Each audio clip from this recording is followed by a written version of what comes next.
बौद्ध जिला कंटामाल अबकारी विभाग पक्षरु चढ़ाऊ कराई गंजेई सह गाड़ी जबत करथिबा बेले जड़े अभियुक्त को गिरफ्त करथिबा जणा पड़िछि।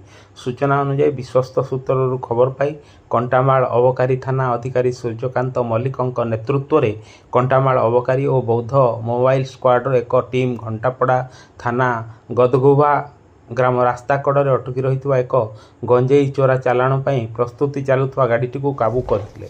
गाड़ीटी को जांच करू गाड़ी नंबर OD 05W2266 नंबर विशिष्ट एक मारुति ब्रेजा गाड़ी गंजेई जबत करथिबा बेले घटना संपृक्त जड़े गंजेई बेपारी को गिरफ्त कर।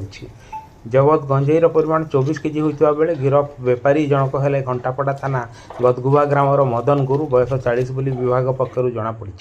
एने कंटामाल अबकारी विभाग पक्षर 48/24 एक मामला रुजु कराई अधिक तदंत जारी रही बेले आज माफिया को गिरफ्त कर कोर्ट चालाण कर कंटामाल अबकारी थाना अधिकारी सूर्यकांत मल्लिक सूचना देते।